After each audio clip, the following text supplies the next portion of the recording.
Well, welcome in. We got Heroes Landia.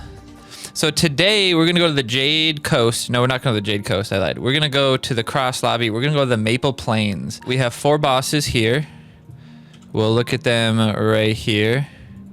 We have the Thunder Feline, Boar Chieftain, Crystal Queen Bee, and the Jungle Ranger. I would say they do have these probably in order of how difficult they are. I don't think these two are any harder either, or this one's a little difficult.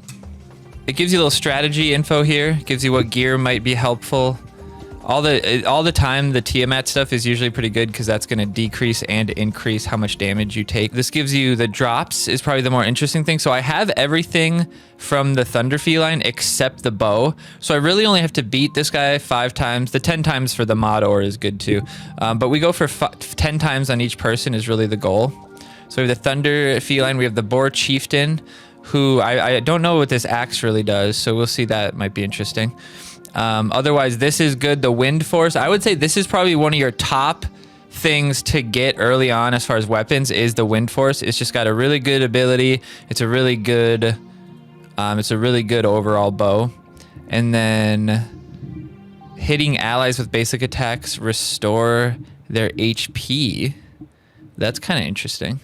And summons a thicket that lasts for 8 seconds, restoring HP per second. Okay, it's pretty good for a support healer kind of thing. So those are the ones we're going to focus on this stream, are these 4, and just beating them over and over and over again. We're going to show you guys how to do it. Not necessarily that you're going to need a whole lot of help. If you can beat the first set of bosses like the Minotaur and the first dungeon guys like Tiamat and those other guys, if you can beat those guys, you shouldn't have any trouble with these guys.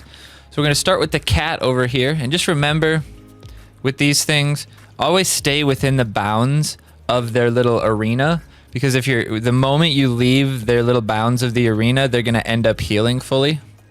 So this guy has an AoE around you. You're going to kind of just always eat that. So don't worry too much about dodging that one, because he's going to get close to you and he's going to hit you with that probably. I just have these guys. Now this time I'm the witch. I was doing the vampire for the lifesteal, but instead I'm doing the witch. And the reason we have the witch is because we can spawn this cauldron, this witch's cauldron, and it just sits there and it takes the target from it. It has a ton of health at the 3 rank we're at. Now this guy probably is one of the few bosses that will actually probably kill it. But you can see it's only a few seconds before I get it back again. And so he'll be fully immersed in attacking this thing. He won't even come after me. So the witch is actually a very nice unit or character. I don't know what you want to call him. Hero? I guess it's hero, right? The hero. Is a nice hero for solo for sure. And if you just have a group of people with this, there's a lot of bosses that are going to be fairly straightforward, and it'll just be about sitting there and blasting them. Now, most bosses aren't actually even going to kill it. Another good thing that it does is you see that constant attack that it lays on them? If I have to stop attacking, get my stamina up, whatever, maybe switch to another ability and heal, usually I'd have to switch to the Eye of Medusa or something, get some damage over time on them. Otherwise, if they don't take damage for like 30 seconds or 20 seconds, whatever, I can't remember, I don't know exactly what the timing is. But if they don't take damage, they start healing like 1,000 HP per couple seconds. So it can really get rid of the progress that you've made. I mean, you can see this is like, it'd be like 100 attack, or it'd be like 10 attacks to get 1,000 back. Like, it's not terrible, but, and you just can you can pretty much consistently just roll that cauldron. If I had something else that could heal it, I could maybe keep it alive longer. I don't know. But you can see it does consistent damage, and it's doing good damage. Like, look at this. 502. Like, that's a good chunk of damage. And after it hits them, it poisons them a little bit. So it's really good. It's really good damage overall. We're going to jump in for the killing blow with this to have some fun. Oh, we're going to die. Look out. Oh, no. Look out. He's going to get us. But we just put that down. Scared ya. All right, so that's the first boss. All right, so this is the Orc Chieftain. He's a very simplistic guy.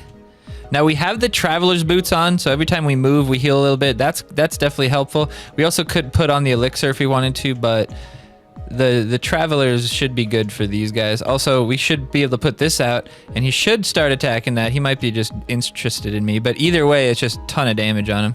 So you just gotta, there you go. Now he goes after that, and you can just worry about staying in range and blasting him. Very, very, I wouldn't say it's broken, but it's a very strong technique. So if you're an early player, you might want to focus your hero levels, or however you want to do it, you know, when you're buying stuff, if you're spending coins to get stuff, whatever, you're gonna try to get the witch leveled up, because the witches, I mean, I think the early level cauldron, the 1-star cauldron is still gonna be good, but once you get to that 3-star, these hero abilities become way, way better. So now I have to get energy up, so I can't attack, or else I don't gain my stamina. And while I'm not attacking, that thing just continues to attack. So I don't have to worry ever, pretty much, with the witch of these bosses healing from not getting damage. But I would say there is the possibility that some bosses will just kill this thing immediately, because obviously these guys aren't doing too much damage. So it could be potential, but you can see it lasts quite a while. It lasts longer than the cooldown, so you can pretty much just always have it out there. And it's just simplistic. Oh, we got the weapon. Now the queen bee is potentially difficult.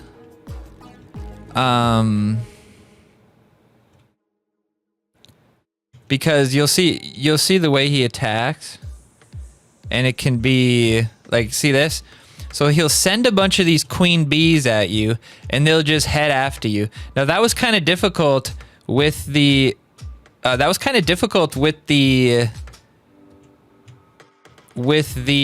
vampire, because I couldn't really do a lot of damage to him. But if this cauldron gets hits on the guys when it's running through, see here?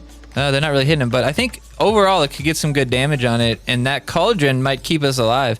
Look, the bee cannot do enough damage. The bee cannot do enough damage. So if we put the cauldron on this side and stay on this side, then when he shoots those beams at the cauldron, we won't even be threatened at all. But now it's these guys we gotta worry. Oh no, we died! So, okay. Bail it. Use that. Get some towers out. Make sure they're different from each other so they can't just hit all the sides. Take them out. And see, I can just keep dropping the towers. And if you put the towers in the right spot where they can hit them. See, we hit a couple of them there. We just can't lose all the damage from it. So sometimes you just might have to take a couple of shots over at them. But we will be just fine. Oh, I took both weapons off. I didn't put one back. When those bees come through, I want to try to keep the... Oh, I already have 3 out, that's why. Ooh. See, I can mess with these bees a little bit and not have to worry about the guy healing, because... Ooh, what if I do this when the bees come through? Oh, that might be smart. When the bees come through, switch to that AoE and take them out. Or you can just... I mean, it's honestly not difficult to dodge the bees, if I'm being completely honest. But they can be dangerous. So you hold this. When do they come at you? And then you just wait. What if I just wait? Just to let me hit them. That's not like an incredible amount of damage, but it's so fun. That cauldron really is good for this one for sure. Because it seems like they might aim at the cauldron sometimes too. Well, I don't think they necessarily aim at anything. They just might pick a direction and just go that way. Oh, oh, oh, oh, oh. See, it's not terrible to just dodge them. Just bob and weave through them. But I think if we attack like this, we might be able to take some of them out. Oh, there we go. We took a couple out. The cauldron doing the Lord's work, though. Keeping Mama Witch Lady alive. Whoa! That was scary. That was scary. I should probably put on... If I had the dragon dude, or the dragon sword, Tiamat's sword. If I had Tiamat's sword out, I could probably use the AoE ability to help deal with these homies. We're getting all our stuff back. Oh, these guys are scary. Oh, look how mad they are at me. Love that those guys stay. So, I mean, if these guys really were a problem, you probably could just deal with them while your cauldron is doing damage. I mean, that's like 600 damage from the cauldron. And the cauldron's back already, boys. The cauldron's back already. We're good. We're healing slowly because of the traveler boots. That's coupled even more with the movement of the bow that we got. So just good in general. I guess we would move faster with this too. Cause see how we're just a little bit quicker with that? And ooh, that's interesting. That's an interesting thing. Usually you have to not attack in order to heal your stamina up, but watch this. If I use this, it's not technically counting as an attack, and the stamina starts rebuilding like immediately after it ends. So that's kind of, it seemed like it ignored it completely, but it's still good. Oh, that guy was dead like the moment he spawned. What was that all about? What was that all about? So yeah, this guy is probably the hardest boss if you're not the right hero, but if you're the right hero, he's not too bad. Not too bad. All right, the angel wing amulet, that's either the one I have or the one I don't have, because there's only two of them. No, I have the ring already. Oh wait, no, it was the amulet. Okay, nice. Okay, this one I would consider the harder boss. It's a higher level, so just in general, it's gonna have higher stats. It's gonna take you longer to kill it. But he spawns people, and he does that thing. Oh shit, I forgot. I have to hold on. So something that you're gonna probably want for this fight is the Kiss of Death. You get this from Namtar in the first dungeon. Yeah, the Kiss of Death is a very nice, I always do that wrong, is a very nice weapon for this because you can use its ability, pow, to jump back and forth, right? So when he hits you with those trees, you can jump out of them with this guy, right? All right, let's go, baby. So the issue is keeping these guys out of our way. So I'm hoping that these towers are gonna help us a little bit, but we're gonna keep the damage on them. It's basically just like the normal guy, except he's bigger, and behind him when he runs at you, behind him is rocks, and they fall on the ground. And these guys, the good thing is though that the guys that he's spawning, I kind of just snuck through it that time. The guys that he's spawning don't chase you.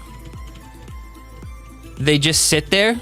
So if you stay away from them, I mean, eventually there'll be too many to avoid, but if you just stay away from him and, eventually he'll run at you, they won't chase you. Now, the reason that I would say this one is harder than the other one is because these little guys, if they hit you with their little stun attack, it will actually, their charge attack, it will actually stun you.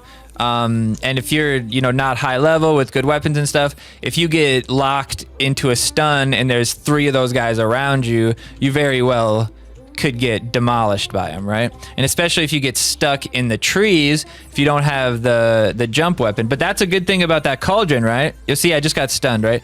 But the cauldron's gonna take those hits. So the cauldron is sneaky good on this. The cauldron's gonna keep the damage out on him. So we're only at 5 down. So we're not doing the greatest damage to him. But like I said, this one is the harder one. But this does help a lot, having the ability get attracted to the cauldron. So the cauldron is sneaky good right here. This would be much more difficult if I didn't have the cauldron. I did it with the vampire before. The vampire health keeps you alive, and then you just dodge out of that every time he hits you with it. He's not hitting me with that because he's focusing on the cauldron, which is awesome. As long as I keep the cauldron in between them. And the cauldron's going to keep damage out on them. So if these guys start to overrun me, I can just deal with them. They don't take too long to deal with. I could just put them out. See, I kind of sneak through it every once in a while. Otherwise, the moment he drops that on me, I really should switch to that and jump out. I should practice with it because it'd be good practice. But see, right there, we healed and got stamina from that. So that was good. That was real good. Real nice. But yeah, the guy has a ton of health. I wonder if I could use that item that does AoE heal. I wonder if I can put that on my cauldron and heal my cauldron. So I could just be dropping See right there, that's an example. You just got to bail out. We're going to go here, use this. We got some heal.